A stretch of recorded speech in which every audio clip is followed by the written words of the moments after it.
اهلا بيكم. معاكم جيمس ماسي في برنامج المزيكاتي، وحلقة النهاردة من حلقات تجارب المزيكاتي.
في بداية الحلقة زي ما انتوا شفتوا عملت مزيكا واستخدمت فيها بيدال من نوع جديد على الشانل هنا، وهي من شركة كارل مارتن وهو اسمه امبستر.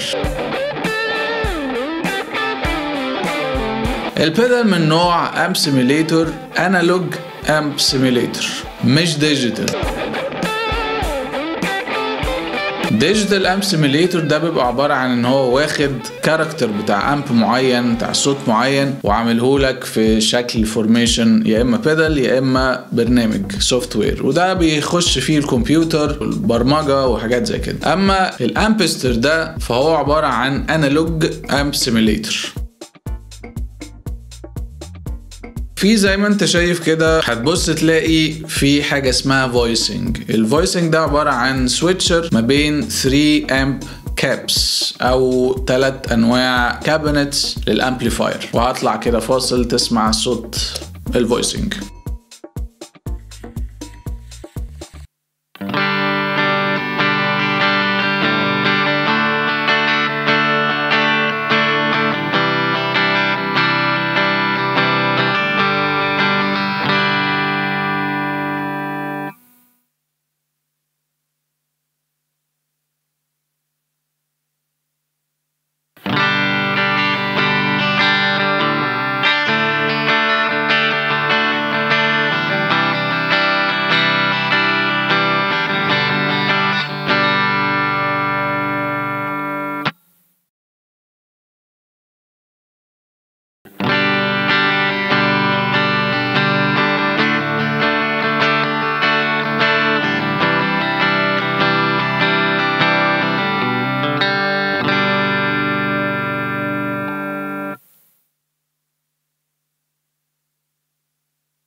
في عندك 2 سويتش زي ما انت شايف كده قدام. السويتشات بتاعتك الكابينت برضو عندهم في نوعين من الجين، تقدر تقول كده، نوع بيبقى لونه اخضر ونوع بيبقى لونه احمر. تعالوا نسمع الفرق.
والسويتش التاني اللي موجود عندك قدام هو ميوت، يعني بتعمل ميوت للصوت بتاع الامب.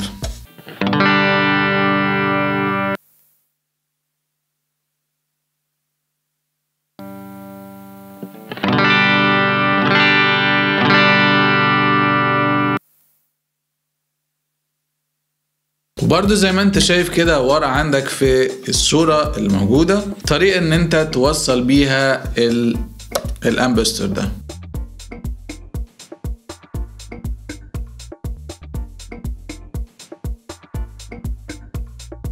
ازاي؟ عندك الانبوت ده اللي بتحط فيه الجيتار، وفي عندك وسيلة تانية برضو ان انت توصل بيها الامبستر وهو بالانس دي اي. بالانس دي اي ده بتوصله بكابل زي الكابلات بتاعت المايك، ده يبقى كابل XLR ومن الناحية التانية بنانا. طيب وفي عندك ميزة حلوة قوي وهو السند والريتيرن. السند والريتيرن ده علشان توصل بيه كأنه زي الامب بالظبط. في امبات بيبقى عندها سند وريتيرن. اما الجاك بتاع الريموت فده عبارة عن ان انت بتوصل ريموت سويتشر او ميدي سويتشر، يعني بتعمل سويتش ما بين كابينت 1 كابينت 2، بتبرمج زي ما انت عاوز من الجاك ده الامبستر عشان تبقى بالنسبة لك سويتشابل. الموضوع سهل. وفي حاجة تانية حلوة قوي قوي قوي قوي انا الصراحة انا شايفها، هو اسمه جراوند ليفت. جراوند ليفت ده كأنه بالظبط عامل زي نويز كانسليشن، ده حلو جدا عندنا في مصر الصراحة. السويتش بتاعه بسيط، تدوس عليه يعمل لك نويز كانسليشن، والنويز كانسليشن هو مظبوط جوه اوريدي، فانت مش محتاج تظبط هنا اي حاجة.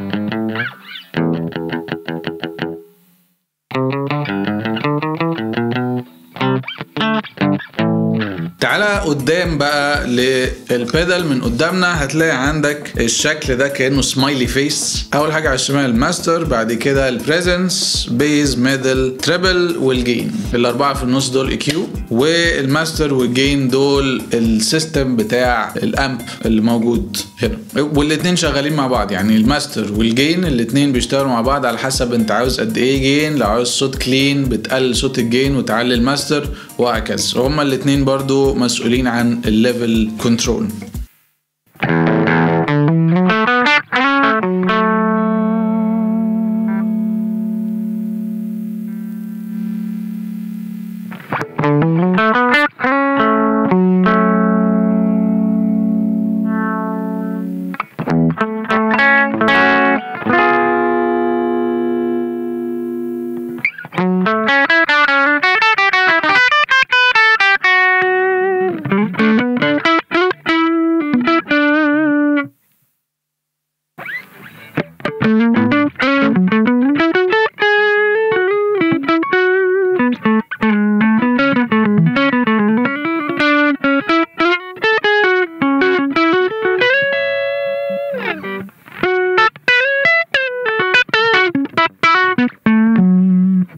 حلقة النهاردة مقدمة من شركة كارل مارتن، بعتين لي البيدلز ديت ومعاها بيدلز تانية هطلع لكم بيها في حلقة جديدة علشان اجربها واقول رأيي فيها واعمل لهم شوية ديموز ليها. وطبعا زي ما انت شفتوا قبل كده ان انا بعمل لهم شوية حاجات، وده يعني حاجة عظيمة ليا جدا وانا افتخر بيها. رقم واحد، لو انت بتفكر ان انت يكون عندك امبليفاير بس البادجت بتاعك لسه مش موجود حاليا ان انت تشتري الامب. رقم اتنين، لو انت طالع مثلا حفلة والمكان صغير او ضيق مش هينفع تجيب الامب بتاعك مثلا، فدي هتبقى حاجة كويسة بالنسبة لك ان انت تعملها شين بالبيدل بورد بتاعتك كأن عندك بالظبط امب. رقم تلاتة، عندك 3 كابينتس موجودة في الامبستر زائد 2 سويتش بالنسبة لكل كابينت قدام، فكده معناها 6 من الاختيارات بتاعتك اللي تناسب الجيتار او تناسب السولو او تناسب ايا كان. رقم 4، ان انت عندك ريموت سويتشر تقدر تتحكم فيه وتقدر تبرمج الامبستر ده ان انت تعمل منه الاصوات اللي انت عاوزها بالريموت سويتشر ده. رقم 5، ودي الحاجة المهمة، ان ده صوته يونيك. شركة كارل مارتن معروف ان هي من زمان بتعمل امبات، من قبل ما تعمل بيدلز كمان كانت بتعمل راكات، وابتدت تعمل بعديها امبس في البداية للبيز امبليفاير، بعد كده يعملوا جيتار امبليفايرز. فعندهم دراية كافية ان هم عارفين بيعملوا ايه. مش شبه صوت اي حاجة من الامبات ولا فندر ولا مارشال ولا اي حاجة، دي حاجة خاصة يونيك بيهم هم، وده معناه ان هم ممكن يكونوا بيعملوا سيميليت للامبات بتاعتهم. وانا شايف صراحة ان صوته حلو قوي، كلين، والاوفر درايف بتاعه برضو حلو جدا.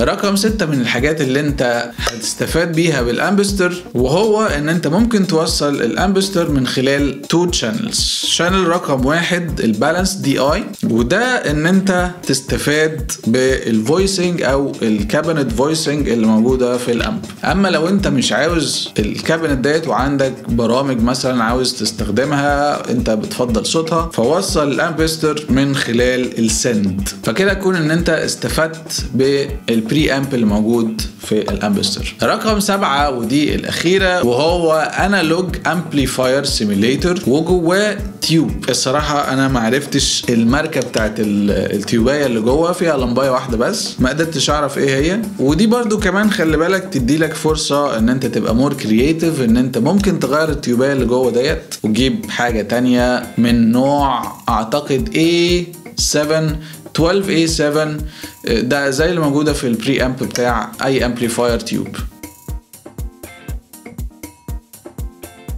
اتمنى تكون حلقة النهاردة عجبتك واستفدت منها، ويكون الديمو اللي انا عملته لك وعملته لشركة كارل مارتن فادك ان انت تختار الامب سيميليتور بيدل بتاعك الجديد، واشوفك على خير.